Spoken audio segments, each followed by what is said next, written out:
রাজধানীর লালবাগ থানায় বৈষম্য বিরোধী আন্দোলনের সময়ের একটি মামলায় গ্রেফতার দেখানো হলো সাবেক স্পিকার ডক্টর শিরিন শারমিন চৌধুরীকে। বিষয়টি নিশ্চিত করেন ডিবির যুগ্ম কমিশনার মোহাম্মদ নাসির উদ্দিন। তিনি জানান, তার বিরুদ্ধে রাজধানীর বিভিন্ন থানায় 6টি মামলা রয়েছে। এর মধ্যে লালবাগ থানার বৈষম্য বিরোধী আন্দোলনের একটি মামলায় তাকে গ্রেফতার দেখানো হয়েছে। পরে দুপুর 1টার দিকে শিরিন শারমিন চৌধুরীকে আদালতে নেওয়া হয়। শেখ হাসিনার সরকারের পতনের পর 2024 সালের 2 সেপ্টেম্বর পদত্যাগ করেন সাবেক স্পিকার।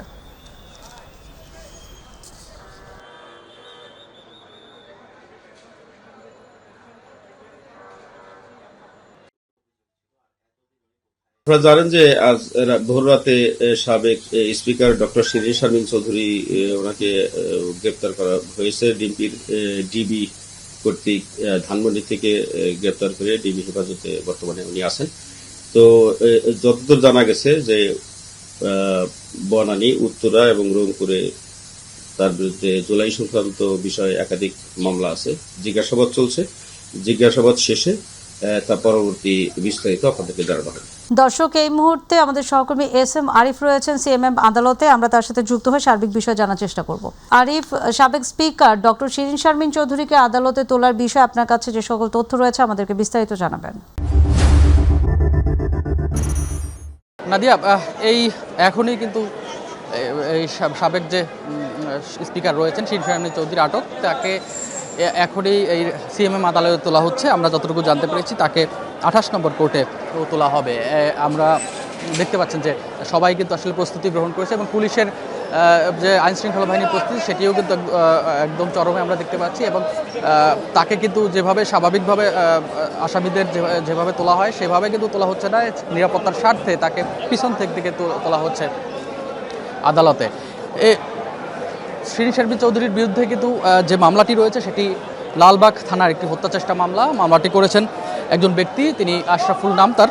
সেই হত্যাচেষ্টা মামলা সেটি জুলাই আন্দোলনের সময় একটি হত্যাচেষ্টা মামলা, বৈষম্য বিরোধী যে আন্দোলন সেই আন্দোলনের সময়কার হত্যাচেষ্টা একটি মামলা। সেই মামলাটিতে তাকে গ্রেপ্তার দেখানো হয়েছে এবং গ্রেপ্তার দেখিয়ে ডিবি কার্যালয় থেকে ঠিক 2টার একটু কিছুক্ষণ আগেই কিন্তু তাকে নিয়ে আসা হয় এই সিএমএম আদালতে। এবং এরপরেই সিএমএম আদালতের যে গারদখানা সেখানে তাকে রাখা হয় এবং বেলা 3টার দিকে সময় ছিল তাকে এই আদালতে তোলার। এখন ইতিমধ্যেই সেই প্রস্তুতি সব চলছে। আমরা যতটুকু জানতে পেরেছি তাকে আদালতে তোলা হচ্ছে এবং যেটি বলেছি যে তাকে 28 নম্বর যে কোর্টটি সেই কোর্টে তাকে তোলা হবে। এবং এর আগে কিন্তু এই মামলাটি ছিল 10 নম্বর কোর্টের মামলা, তবে নিরাপত্তার স্বার্থে সেটিও পরিবর্তন আনা হয়েছে সিএমএম আদালতে। আমরা দেখতে পাচ্ছেন যে একটু হুড়োহুড়ি রয়েছে, যারা গণমাধ্যম কর্মীরা রয়েছে তারা আসলে এই Shirin Sharmin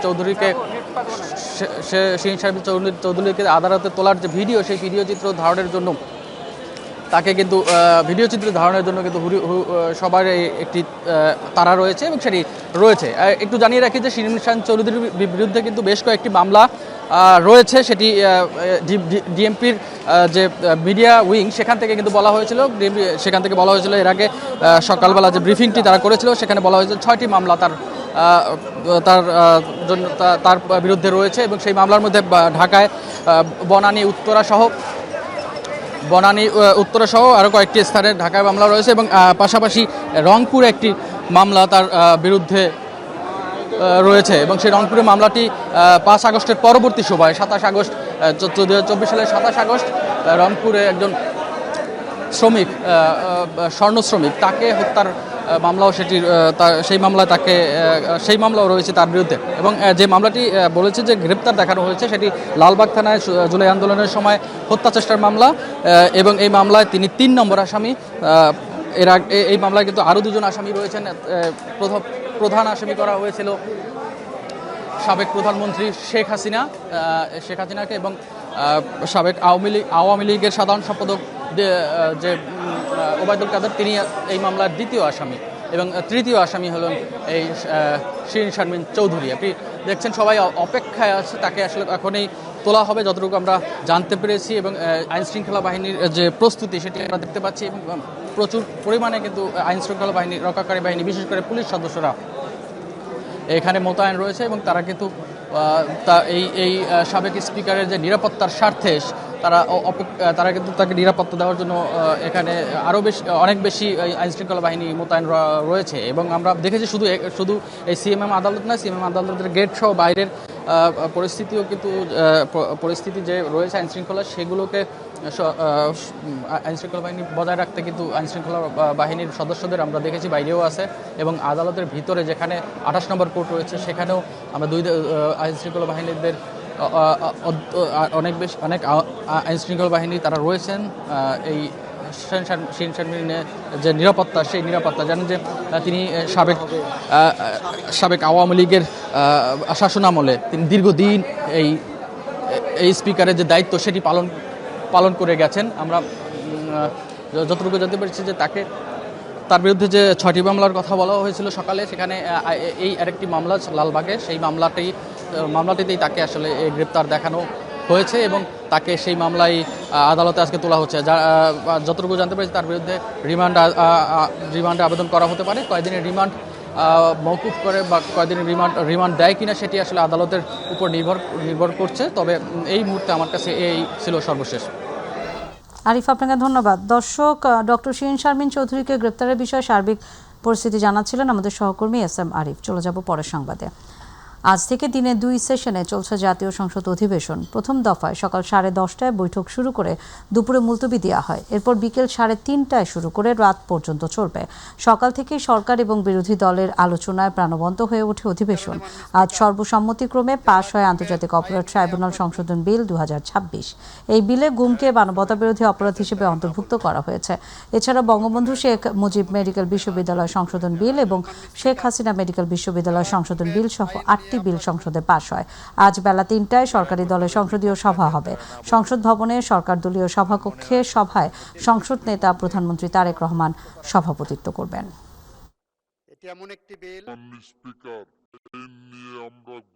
international crimes tribunals amendment bill 2026 পাশ করা হোক। যারা এই প্রস্তাবের পক্ষে আছেন তারা হ্যাঁ বলুন, যারা এই প্রস্তাবের বিপক্ষে আছেন তারা না বলুন। আমার মনে হয় সর্বসম্মতিক্রমে হ্যাঁ জয়যুক্ত হয়েছে, হ্যাঁ জয়যুক্ত হয়েছে, হ্যাঁ জয়যুক্ত হয়েছে। অতএব সংসদে উত্থাপিত আকারে international crimes tribunal amendment bill 2026 সর্বসম্মতিক্রমে। দর্শক, আমাদের সহকর্মী ইউসুফ আলী রয়েছেন সংসদ ভবনের সামনে। আমরা তার সাথে সরাসরি যুক্ত হওয়ার চেষ্টা করছি। ইউসুফ, সংসদীয় সভার বিষয়ে আপনার কাছে কি তথ্য আছে আমাদেরকে জানাবেন। নাদিয়া, আপনি জানেন যে সকাল 10:30টায় জাতীয় সংসদের অধিবেশন শুরু হয়েছে। এরপর দুপুর 1টায় জোহরের নামাজের এবং দুপুরের খাবারের বিরতি দেওয়া হয়েছে। এর ফাঁকে সরকার দলীয় সংসদ সদস্যদের একটি বৈঠক হওয়ার কথা রয়েছে। তারপর আবার 3:30 থেকে আবার সংসদ পুনরায় চালু হওয়ার কথা রয়েছে। এর মাঝে যে সকাল 10:30টায় জাতীয় সংসদের অধিবেশন শুরু হয়েছে, দুপুর 1টা পর্যন্ত যে আলোচনা হয়েছে, এখানে রাষ্ট্রপতির ভাষণের উপর ধন্যবাদ প্রস্তাবে নিয়ে আলোচনা করা হয়েছে। এর পাশাপাশি বেশ কিছু সংশোধনী আইন সর্বসম্মতিক্রমে পাশ করা হয়েছে। সেটি হলো বঙ্গবন্ধু শেখ মুজিব মেডিকেল কলেজ, যেটি শাহবাগে অর্থাৎ পিজি হাসপাতাল, সেটির নামকরণ সংশোধন, এবং সিলেটে শেখ ফজিলাতুন্নেসা মুজিব যে মেডিকেল কলেজ হাসপাতাল সেটি, এবং খুলনাতে যে শেখ হাসিনা মেডিকেল কলেজ হাসপাতাল, এই 3টি নাম সংশোধনের প্রস্তাব সংসদে সর্বসম্মতিক্রমে পাশ করা হয়েছে। এছাড়া বাংলাদেশের যে বিচ্ছিন্ন দ্বীপ ভোলা, সেখানে প্রাকৃতিক সম্পদে ভরপুর হলেও বাংলাদেশ থেকে এখনও কিন্তু বিচ্ছিন্ন, অর্থাৎ নৌপথ ছাড়া সেখানে যোগাযোগের কোনো ব্যবস্থা নেই। সেখানে একটি ব্রিজ নির্মাণের জন্য সেখানকার সংসদ সদস্য আন্দালিব রহমান পার্থ সেটি দাবি করেছেন, এবং তার প্রতিউত্তরে সড়ক পরিবহন ও যোগাযোগ মন্ত্রী তিনি বলেছেন যে এই ব্রিজটি নির্মাণ করার প্রতিশ্রুতি দিয়েছিলেন প্রধানমন্ত্রী তারেক রহমান। নির্বাচনকালীন সময়ে তিনি বরিশালে গিয়ে এই প্রতিশ্রুতি দিয়েছিলেন সেখানকার জনগণকে নির্বাচনী জনসভায়, এবং এটি দ্রুত পাশ করার জন্য উদ্যোগ নেওয়া হবে। যেহেতু আগামী বাজেট অধিবেশন হবে, সেই বাজেট অধিবেশনের পরই সেটি হয়তো সেটির বিষয়ে কার্যকর উদ্যোগ নেওয়া হতে পারে। এছাড়া আরও বেশ কিছু বিষয়ে কিন্তু আলোচনা হয়েছে। তবে দুপুরে সরকারদলীয় সংসদ সদস্যের যে বৈঠক হওয়ার কথা রয়েছে সেই বিষয়টি সম্পর্কে আমাদের এখনও অবগত করা হয়নি। সেটি অবগত করা হলে আমরা আবার আপনার মাধ্যমে মাই টিভির দর্শকদেরকে সরকারদলীয় সংসদ সদস্যের বৈঠকে কী আলোচনা হয়েছে, কী পরামর্শ দেওয়া হয়েছে সেটি আমরা দর্শকদেরকে জানিয়ে দেওয়ার চেষ্টা করব। নাদিয়া, সংসদ ভবন থেকে এই ছিল আমার কাছে তথ্য। নাদিয়া। ইউসুফ, আপনাকে ধন্যবাদ। দর্শক, সংসদীয় সভার বিষয়ে বিস্তারিত জানাছিলেন আমাদের সহকর্মী ইউসুফ আলী। এবার চলে যাব পরের সংবাদে। দেশে জ্বালানি তেলের পর্যাপ্ত মজুদ রয়েছে জানিয়ে বিদ্যুৎ, জ্বালানি এবং খনিজ সম্পদ মন্ত্রী ইকবাল হাসান মাহমুদ টুকু বলেছেন, এখন জ্বালানি তেলের দাম বাড়ানো হবে না। আজ জাতীয় সংসদে দেওয়া বক্তব্যে তিনি কথা বলেন। জ্বালানি মন্ত্রী জানান, মজুদ থাকা জ্বালানির মধ্যে সবচেয়ে বেশি রয়েছে ডিজেল 1,64,644 মেট্রিক টন। এছাড়া অকটেনের মজুদ রয়েছে 10,500 টন এবং পেট্রোল 16,000 টন। তিনি বলেন, সরবরাহ স্বাভাবিক রাখতে সরকার সম্ভাব্য সব উৎস থেকে জ্বালানি সংগ্রহ করছে। অবৈধ মজুদ এবং কালোবাজারি ঠেকাতে অভিযান অব্যাহত রয়েছে। গত এক মাসে অভিযানে 40,48,465 লিটার তেল উদ্ধার করা হয়েছে বলেও জানান তিনি। জ্বালানি তেলের অবৈধ মজুদ, অতিরিক্ত দামে বিক্রি রোধে মোবাইল কোর্ট পরিচালনার জন্য সকল জেলা ম্যাজিস্ট্রেটকে নির্দেশ দেওয়া হয়েছে। জ্বালানি তেল সরবরাহ মনিটরিং করার জন্য জেলা বিপিসি মন্ত্রণালয় পর্যায়ে ভিজিলেন্স টিম ও মনিটরিং টিম গঠন করা হয়েছে। প্রতিদিন সকাল 9:30 থেকে জেলা প্রশাসকের সমন্বয়ে জ্বালানি তেলের সার্বিক পরিস্থিতি নিয়ে জুম অ্যাপসের মাধ্যমে সভা করা হচ্ছে। সারা দেশে পেট্রোল সংকট অব্যাহত রয়েছে। পেট্রোল অকটেন রেশনিং সিস্টেমে সরবরাহ করা হচ্ছে। কুড়িগ্রাম জেলা প্রশাসনের তত্ত্বাবধানে এক দিন একটি করে ফিলিং স্টেশনে ট্যাগ অফিসারের মাধ্যমে পেট্রোল এবং অকটেন দেয়া হচ্ছে। আগের দিন রাত থেকে ফিলিং স্টেশনের সামনে হাজার হাজার মোটরসাইকেল ভিড় করছে। আজ পৌর বাজারে সাহা ফিলিং স্টেশনে সকাল 10টায় পেট্রোল দেয়া শুরু হয়। এখানে পিটিআই মোড় থেকে গার্লস স্কুল মোড় পর্যন্ত সহস্রাধিক মোটরসাইকেল তেল নিতে কয়েক ঘন্টা পর্যন্ত অপেক্ষা করতে হচ্ছে। আমাদের তেলের সংকটের কারণে গত রাত থেকে আমরা এখানে ভিড় জমাই। সরকারকে এটা ভালোভাবে উদ্যোগ দিয়ে যাতে সুষ্ঠুভাবে তেল বিতরণ করা যায় এই ব্যবস্থা গ্রহণ করবে। দর্শক, এই মুহূর্তে বরিশাল থেকে পেট্রোল পাম্পের খবর জানাতে যুক্ত হচ্ছেন সহকর্মী পারভেজ রাসেল। পারভেজ, বরিশালে আজকে পাম্পের পরিস্থিতি কেমন দেখছেন, আমাদেরকে বিস্তারিত জানাবেন।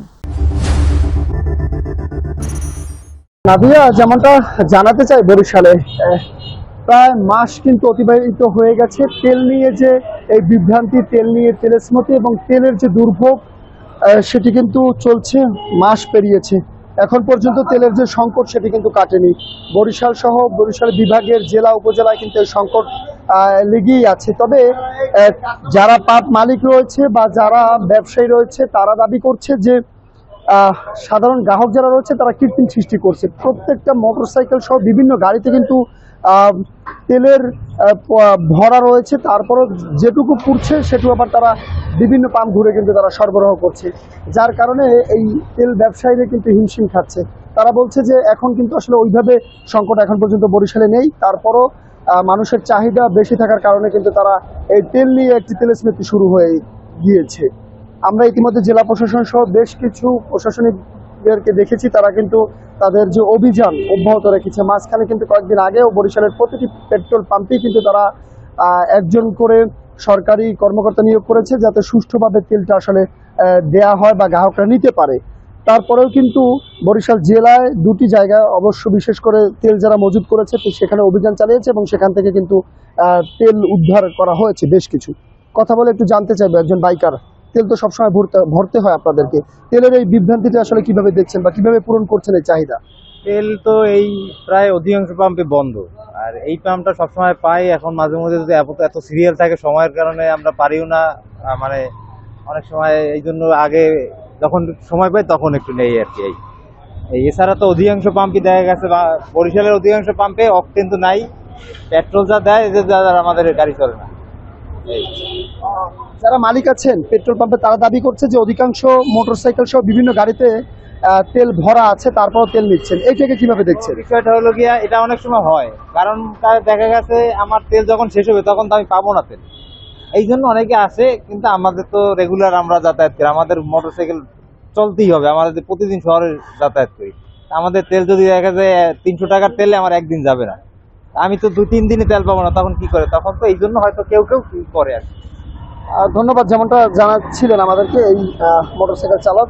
পাশাপাশি একই তথ্য দিয়ে রাখছি, তেল সংকটের আগেই কিন্তু বরিশাল সহ উপকূলীয় অঞ্চল যেমন রয়েছে পটুয়াখালী, কলাপাড়া, মেহেন্দিগঞ্জ, সিজদা, এসব জায়গায় যেসব নৌযান রয়েছে, ছোট বড় ট্রলার বা লঞ্চ, সেখানে কিন্তু এই সংকট দেখে কিন্তু সেসব নৌযানের ভাড়া ইতিমধ্যে বাড়িয়ে দিয়েছে এবং তার চলাচলও কিন্তু সীমিত করে রেখেছে।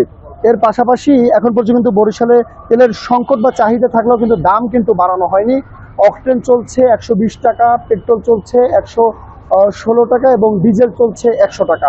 তবে পাম্পে যদি এভাবে তেলের সংকট থাকে তবে বা চাহিদা থাকে তবে খুব অচিরেই কিন্তু তেলের দামও তারা বাড়িয়ে ফেলবে।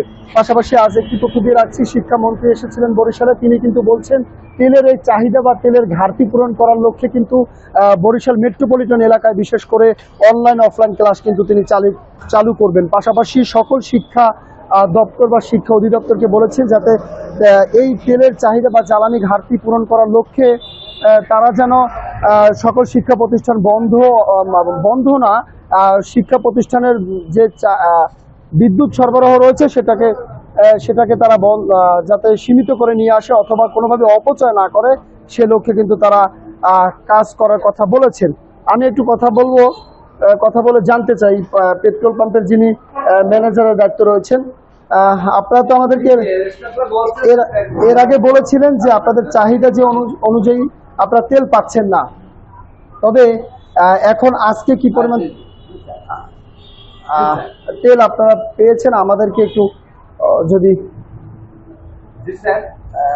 পাশাপাশি আরেকটু বলে রাখি আপনাকে যে এই বিশেষ করে বরিশাল নগরীর এই যে পাম্পটি রয়েছে, এই পাম্পটি হচ্ছে সব থেকে জনবহুল এবং এই শহর কেন্দ্রিক হওয়ার কারণেই সকল পরিবহনের কিন্তু পছন্দের তালিকায় রয়েছে এটি এবং সবাই কিন্তু এই পাম্পটি আসলে এসে এখান থেকে তেল সরবরাহ করে। তবে যারা চালক রয়েছে তারা বলছে আসলে পেট্রোল পাম্পগুলো তাদেরকে যে রোস্টার অনুসারে অথবা 200 টাকা 100 টাকার বেশি করে তেল দিচ্ছে না বলেই তাদেরকে বিভিন্ন পাম্প থেকে ঘুরে এসে কিন্তু তেল সরবরাহ করতে হচ্ছে। সব মিলে আমরাও চাচ্ছি যে আসলে তেল নিয়ে যে তেলস্মতি বা তেল নিয়ে যে দুর্ভোগ সেটা যেন খুব দ্রুতই আসলে সমাধান হয় এবং সাধারণ মানুষের মাঝে স্বস্তি ফিরে আসে। তো আপাতত এই রয়েছে বরিশাল থেকে আমার কাছে জ্বালানি তেলের যতটুকু তথ্য ছিল। নাদিরা। পারভেজ, আপনাকে ধন্যবাদ।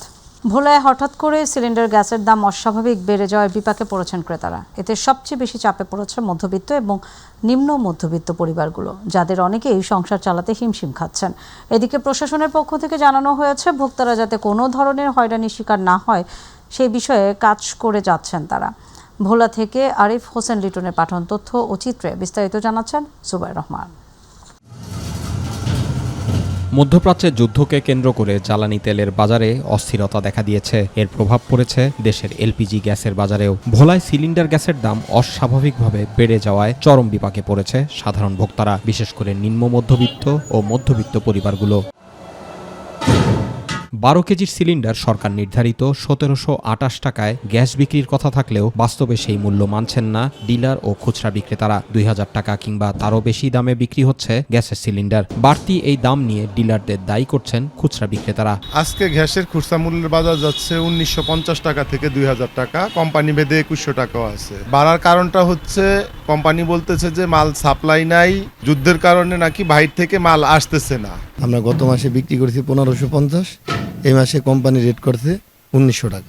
সরকার যে রেট দিচ্ছে ওই রেটে আমরা পাচ্ছি না, এই কারণেই আমরা সেলবার এই রেটে বিক্রি করতে। অন্যদিকে ডিলাররা দায় চাপাচ্ছেন কোম্পানির ওপর। তাদের দাবি সরকারের নির্ধারিত দামের সঙ্গে কোম্পানির সরবরাহ মূল্যের মিল নেই। 1 তারিখ থেকে গ্যাস ধরতেছে, ডিলার ধরতেছে 1900 টাকা, 1950 টাকা, আমরা 2000 টাকা বিক্রি করতেছি। কোম্পানি থেকে আমাদের কেনা রেটটা বেশি, সেই কারণে 1850-1900 টাকা আমরা মাল বিক্রি করি। এটা কোম্পানি দেখা যাচ্ছে সিন্ডিকেটটা করতেছে, কারণ সরকার যদি 1728 টাকা রেট দিয়ে থাকে তাহলে কোম্পানি দিতে পারছেন না কেন? হঠাৎ করে প্রতি সিলিন্ডারে 4 থেকে 500 টাকা পর্যন্ত দাম বেড়ে যাওয়ায় দিশেহারা হয়ে পড়েছেন সাধারণ মানুষ। ইতিমধ্যে সরকার থেকে আমাদেরকে জানানো হয়েছে যে কোন সিলিন্ডারের কতটুকু ক্যাপাসিটি, কোন সিলিন্ডারের দাম কতটুকু হবে। মার্কেট যাতে আনস্টেবল না হয় সে বিষয়ে আমরা কাজ করছি এবং সুনির্দিষ্ট অভিযোগ পেলে আমরা সুনির্দিষ্টভাবেই আমরা অভিযান পরিচালনা করব। প্রশাসনের পক্ষ থেকে জানানো হয়েছে, সরকারের নির্ধারিত মূল্য কার্যকর করতে তারা কাজ করছেন এবং ভোক্তাদের যেন কোনো ধরনের হয়রানির শিকার না হতে হয় সে বিষয়ে নজরদারি বাড়ানো হয়েছে। Zubair Rahman, My TV news. সরকারি বিরোধী দলকে রাজপথে আন্দোলনের দিকে ঠেলে দিচ্ছে বলে মন্তব্য করেছেন জামায়াতে ইসলামী সেক্রেটারি জেনারেল মিয়া গোলাম পরোয়ার। দুপুরে মগবাজারে আল ফালাহ মিলনায়তনে সংবিধান সংস্কার পরিষদের অধিবেশনে আহ্বান করে গণভোটের রায় বাস্তবায়ন এবং জ্বালানি সংকট নিরসনে 11 দলের বৈঠকের পর সংবাদ সম্মেলনে তিনি কথা বলেন। এ সময় গণভোটের রায় বাস্তবায়নে 5 দিনের কর্মসূচি ঘোষণা করা হয়। শবনম অবনী রিপোর্ট। গণভোটের রায় বাস্তবায়নে সংসদে কোনো সিদ্ধান্ত না আসায় 11 দলীয় ঐক্য ঘোষণা করেছে ধারাবাহিক আন্দোলনের কর্মসূচি। দেশের বর্তমান রাজনৈতিক পরিস্থিতি ও জনগুরুত্বপূর্ণ ইস্যু নিয়ে রাজধানীর মগবাজারের আল ফালাহ মিলনায়তনে জরুরি বৈঠকে বসেন বাংলাদেশ জামায়াত ইসলামীর নেতৃত্বাধীন 11 দলীয় ঐক্যের শীর্ষ নেতারা। পরে সংবাদ সম্মেলনে জোটের সমন্বয়ক হামিদুর রহমান আজাদ বলেন, গণভোটের রায় বাস্তবায়নে রাজনৈতিক অনিশ্চয়তা তৈরি হয়েছে, তাই রাজপথেই সমাধান খুঁজবে 11 দলীয় ঐক্য। আমরা রাজপথে ধারাবাহিক আন্দোলন সিদ্ধান্ত নিয়েই মাঠে নেমেছি। গত 4 তারিখ রাজপথে বিক্ষোভ হয়েছে রাজধানীতে। আজকে আমাদের 11 দলের শীর্ষ পর্যায়ের মিটিং ছিল। এ সময় বাংলাদেশ খেলাফত মজলিসের আমির মাওলানা মামুনুল হক অভিযোগ করেন, অন্তর্বর্তী সরকারের সংস্কার প্রক্রিয়াকে উপেক্ষা করা হচ্ছে। এতে গণতান্ত্রিক প্রক্রিয়া বাধাগ্রস্ত হচ্ছে বলেও দাবি করেন তিনি। অন্তর্বর্তীকালীন সরকারের আমলে ঐক্যমত্য কমিশনে যে সকল প্রস্তাবনাগুলো গৃহীত হয়েছে এবং সেই আলোকে যে জুলাই সনদ হয়েছে এবং যে সকল অধ্যাদেশগুলো জারি হয়েছে, সেই সকল অধ্যাদেশগুলো আইনে পরিণত করার জন্য দাবি জানিয়ে আসছে। সংবাদ সম্মেলনে 5 দিনের কর্মসূচিও ঘোষণা করা হয়। পরে জামায়াতের সেক্রেটারি জেনারেল গোলাম পরোয়ার বলেন, সরকারের অবস্থানই বিরোধী দলকে আন্দোলনের দিকে ঠেলে দিচ্ছে। আজকে 11 দলীয় ঐক্যের বৈঠকে আমরা এটা নিয়ে খুব উদ্বেগ প্রকাশ করেছি। আমরা এটা নিন্দা করি। দেশের বড় বড় আইনজ্ঞ, সংবিধান বিশেষজ্ঞ, রাজনীতি বিশ্লেষকরা পার্লামেন্টের বাইরে গোল টেবিল করছেন, সেমিনার করছেন। তাদের এই ব্যাখ্যা যে ঠিক নয়, জনগণের অভিপ্রায়ের উপরে যে কোনো আইন চলে না, তার যথেষ্ট আইনি ব্যাখ্যা কিন্তু তারা দিচ্ছেন। শবনম অবনী, মাইটিভি, ঢাকা। প্রধানমন্ত্রীর উপদেষ্টা রুহুল কবির রিজভী দাবি করেছেন, ভোটের কালি মোছার আগেই এই সরকারের প্রতিশ্রুতি বাস্তবায়ন করা হয়েছে। সকালে বিশ্ব স্বাস্থ্য দিবস উপলক্ষে আয়োজিত এক র্যালিতে প্রধান অতিথির বক্তব্যে তিনি কথা বলেন। তিনি বলেন, অন্তর্বর্তী সরকারের সময় মারাত্মক অবহেলিত ছিল স্বাস্থ্য খাত। স্বাস্থ্য সেবায় বিজ্ঞান, সুরক্ষিত সকল প্রাণ স্লোগানে এবারে পালিত হচ্ছে বিশ্ব স্বাস্থ্য দিবস। র্যালিটি জাতীয় শহীদ মিনার থেকে শুরু হয়ে জাতীয় প্রেস ক্লাবে গিয়ে শেষ হয়। বিজ্ঞানের জন্য, রিসার্চের জন্য অকাতরে দান করা উচিত রাষ্ট্রকে। এখনো কারো 2, 3, 5 লাখ টাকার মধ্যে রিসার্চ কাউন্সিলে একজনকে রিসার্চের জন্য সেখানে তার বাইন্ডিং থাকবে। এই দিকটা সরকারকে দেখতে হবে। সরকার দ্রুত গতিতে পদক্ষেপ নেবেন। জুলাই গণ অভ্যুত্থান চলাকালীন ছাত্রদল নেতা ওয়াসিম সহ 6 জনকে হত্যার ঘটনায় মানবতা বিরোধী অপরাধের মামলায় পলাতক সাবেক মন্ত্রী হাসান মাহমুদ, সাবেক শিক্ষা প্রতিমন্ত্রী মহিবুল হাসান চৌধুরী নওফেল সহ 18 জনের বিরুদ্ধে গ্রেফতারি পরোয়ানা জারি করেছেন ট্রাইব্যুনাল। দুপুরে আন্তর্জাতিক অপরাধ ট্রাইব্যুনাল 2 এর চেয়ারম্যান বিচারপতি নজরুল ইসলাম চৌধুরী নেতৃত্বাধীন বিচারিক প্যানেল এই আদেশ দেন। জুলাই আন্দোলন চলাকালে চট্টগ্রামে ছাত্রদল নেতা ওয়াসিম আকরাম সহ 6 জনকে হত্যার ঘটনায় মানবতা বিরোধী অপরাধের মামলায় 22 জনের বিরুদ্ধে আনুষ্ঠানিক অভিযোগ জমা পড়ে আন্তর্জাতিক অপরাধ ট্রাইব্যুনালে। অভিযোগে নাম থাকা চট্টগ্রামের রাউজানের সাবেক এমপি ফজলে করিম চৌধুরীকে আগেই অন্য মামলায় গ্রেফতার করা হয়।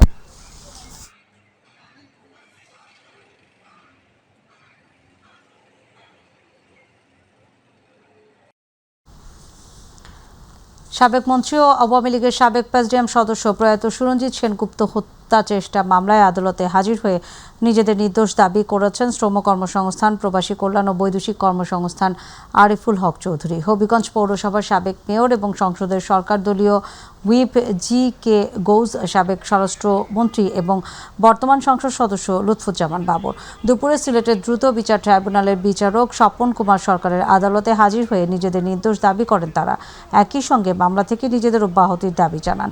এর আগে বেলা 12টার দিকে আরিফুল হক চৌধুরী সহ অন্য আসামিরা আদালত চত্বরে এসে হাজির হন। মামলার শুনানির জন্য আদালতের নিরাপত্তা ও জোরদার করা হয়। পরে শুনানিতে সিলেট জেলা পিপি আশিক উদ্দিন, মহানগর পিপি বদরুল আলম চৌধুরী সহ অনেকে অংশ নেন।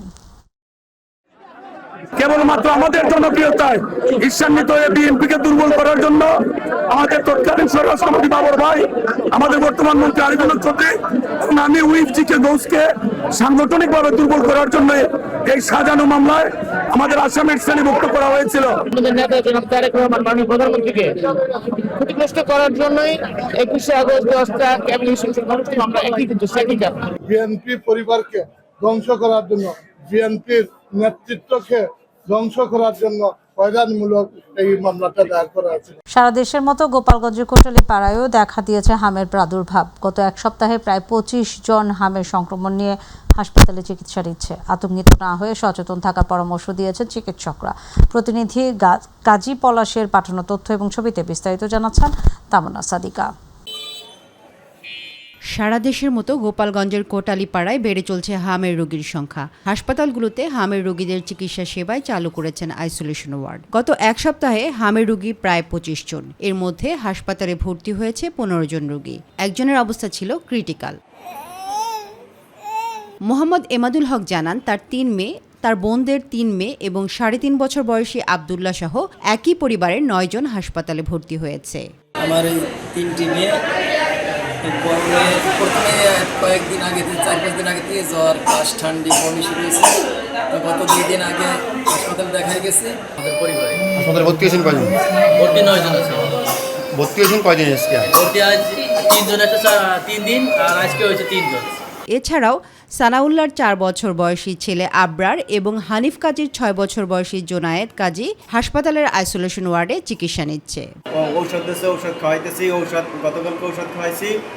98-99 জ্বর ছিল। পরে আজকে রাত্রে 102 জ্বর হয়েছে। 102 জ্বর হতে 102 জ্বরের পরে আবার ওষুধ খাওয়াইছি।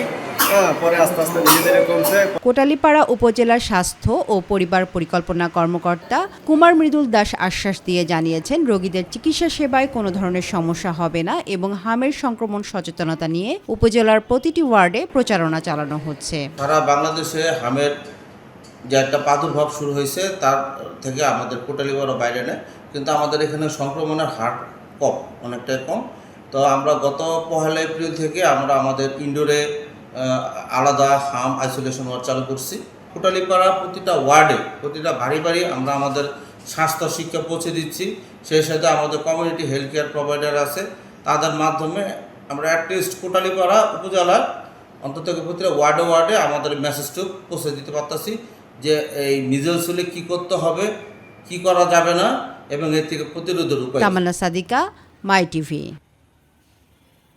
রংপুরের ড্যাব বাংলাদেশ নামে একটি ভুয়া সংস্থা আকর্ষণীয় বেতনের লোভ দেখিয়ে শতাধিক কর্মী নিয়োগ দিয়েছে। শিক্ষা প্রতিষ্ঠানে ডেঙ্গু এবং চিকুনগুনিয়া প্রতিরোধে কাজের কথা বলা হলেও সংশ্লিষ্ট প্রশাসন এই বিষয়ে কিছুই জানেন না। অভিযোগের ভিত্তিতে 5 কর্মকর্তাকে পুলিশ আটক করে, পরে মুচলেকায় ছেড়ে দেয়। মাইটিভির অনুসন্ধানে উঠে এসেছে চাঞ্চল্যকর তথ্য। প্রতিনিধি মাহমুদুল হাসানের রিপোর্ট। চাকরি, সম্মান আর নিয়মিত বেতনের প্রতিশ্রুতি, এই প্রলোভনেই রংপুরের শতাধিক তরুণ তরুণীকে নিয়োগ দেয় ড্যাব বাংলাদেশ নামের একটি সংস্থা। মাসে 16,000 টাকার আশায় কাজে যোগ দেন তারা, কিন্তু কয়েকদিন না যেতেই সামনে আসে ভিন্ন বাস্তবতা। বীরগঞ্জ ও মিঠাপুকুরের বিভিন্ন শিক্ষা প্রতিষ্ঠানে ডেঙ্গু ও চিকুনগুনিয়া প্রতিরোধ কার্যক্রমের কথা বলে নিয়োগ দেওয়া হয়। হাতে নিয়োগপত্র, গলায় আইডি, সবই ছিল সাজানো, কিন্তু কাজ চললেও মিলছে না বেতন। ঢাকা এডুকেশন হেলথ কেয়ার নামে একটা প্রতারণা ফাঁদ তৈরি করেছিলেন তিনি, আবার ড্যাব বাংলাদেশ নামকে এই প্রতারণা ফাঁদ তৈরি করেছেন। দুদিন আগে আমাদেরকে অ্যাপয়েন্টমেন্ট লেটার দেওয়া হয়েছে, সেখানে অ্যাপয়েন্টমেন্ট লেটারে কোনো কিছু উল্লেখ নাই, শুধু আমাদেরকে বেতন উল্লেখ করা হয়েছে। শুধু বেতন নয়, সংস্থাটির বৈধতা নিয়েও উঠেছে নানা প্রশ্ন। কার্যালয়ে নেই কোনো অনুমোদনের প্রমাণ, কেউ 3 মাস কাজ করেও পাননি বেতন, আবার কেউ নিয়োগপত্র ছাড়াই পেয়েছেন আইডি কার্ড। আমার যখন নিয়োগ দিছে বলছে যে অর্থ বছর ছাড়া দিবে না। আমি রিসেন্ট এখানে নিয়োগপত্র আমি পাইছি, পদোন্নতি পাইছি, এখনো নিয়োগপত্র আমি হাতে পাইনি। জানুয়ারি থেকে আসি, বেতন পাইনি এখন। তবে এসব অভিযোগ অস্বীকার করেছেন সংস্থাটির প্রধান নির্বাহী ফজলুল হক। তার দাবি, সব কার্যক্রমই নাকি বৈধ। সরকার আপনাদের এই ধরনের কার্যক্রম করতে কি আপনাদের নির্দেশনা দেওয়া আছে? জি জি জি আছে। কোন কোন মন্ত্রণালয় আপনাদের অনুমতি দিয়েছে? স্বাস্থ্য মন্ত্রণালয় আছে, শিক্ষা মন্ত্রণালয় আছে, প্রাথমিক ও গণশিক্ষা মন্ত্রণালয় আছে। তদন্তে উঠে এসেছে এর আগেও নীলফামারী ও দিনাজপুরে ঢাকা হেলথ এডুকেশন ফাউন্ডেশন নামে একই কৌশলে নিয়োগ বাণিজ্যের অভিযোগ রয়েছে তার বিরুদ্ধে। কার্যক্রম পরিচালনা করার জন্য সঠিক যে নিয়মগুলো আছে তারা ফলো করেছে কিনা, যাতে এর জন্য একটা কমিটি করে দিব। কমিটি যে সিদ্ধান্ত দেবে বা যে মতামত দেবে তার আগে সিদ্ধান্ত হবে। নামের কোনো এনজিওর কোনো তথ্য আমার অফিসে নাই, আমি এরকম অবগত নই, এরকম কোনো চিঠিও আমি পাইনি। ভুক্তভোগীদের অভিযোগে সংস্থাটির 5 কর্মকর্তাকে পুলিশ হেফাজতে নেওয়া হয়, পরে পরিবারের জিম্মায় ছেড়ে দেওয়া হয় তাদের। এ ঘটনায় গঠন করা হয়েছে 3 সদস্যের তদন্ত কমিটি। মাহমুদুল হাসান, মাই টিভি, রংপুর।